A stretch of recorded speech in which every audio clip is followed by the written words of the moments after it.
of the modern world. Lived with my grandparents, who was a school teacher. Probably they taught me the fundamentals of philanthropy. Love your fellow human being, irrespective of caste, creed, language, and gender. And I have written about it,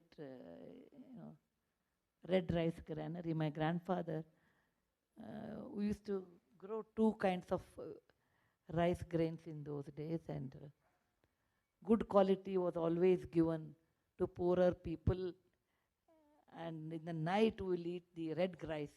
So once I asked why we should eat poorer quality in the night, and whereas people who come for alms and any help, we always give them the best. He said, my grandmother never went to school. She said, God comes in the form of a, yachaka. That means one who comes and asks, so you should give the best. My grandfather was a Sanskrit scholar. He said, no. They insist, our scriptures say, our ancestors have told us, Dhanam priyavak sahitam. Always you should give away the best in you, with the best tongue, with sweet tongue. That is what I think the seed of philanthropy sowed into me when I was 10 years. But the real reason when I started, when I was 45, I have a daughter and a son. My daughter used to read for blind children in Ramana Maharshi Academy for Blind on her own. And she used to write also for them in the examination. She came in the year 1995. She came and told me one day, Amma, I found out a very bright boy by the name Anand Sharma, who is very good in his studies, but he's very poor. He may get admission at St. Stephen's College in Delhi, and who can sponsor him? I was head of the Department of Computer Science and very busy in the examination time, month of April, and I said, oh, you can sponsor. My daughter told me, you never give money. I never gave money to my children. I always asked, give me your wish list, and if possible, I will try to accommodate that, but I will never give you money. Because you don't need money. What do you need? Why do you need money? She said, I don't have any money, and you say, how can I sponsor?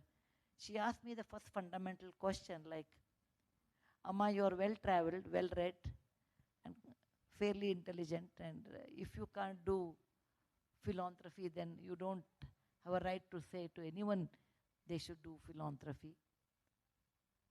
And that I thought over it over a period of 1 week and decided to do full-time philanthropy. I was sleeping, I felt my daughter woke me up saying that this is my duty. And I always enjoyed. Giving away gives a kind of kick, probably not in any drinks, but a kind of a kick in your mind. Be so happy. You feel nice about yourself. Giving away also makes you much more human. Giving away also makes you to understand your country better. And that has continued. I'm ever grateful to my daughter, who woke me up when I was sleeping and made me what I am today. Every day is a holiday to me because I love my work. I never feel like taking any holiday since the last 24 years. I have not taken because I don't need, because every day is a holiday, what you will do? Extra leave. You don't require.